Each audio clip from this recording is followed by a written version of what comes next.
Hello guys, আমি আজকে নতুন একটা ছোট্ট মিনি ব্লগ নিয়ে চলে এসেছি। সেটা ছিল গাছের দুর্গাপূজার পর যে গাছেরটা থাকে সেটা আমাদের মধ্যে ছিল।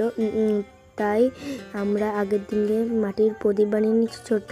তারপর ভোরবেলায় উঠে আমরা প্রদীপের মধ্যে পলতে এবং তেল দিয়ে দিচ্ছে আমার মা, সবাই মিলে আমরা দিচ্ছিলাম।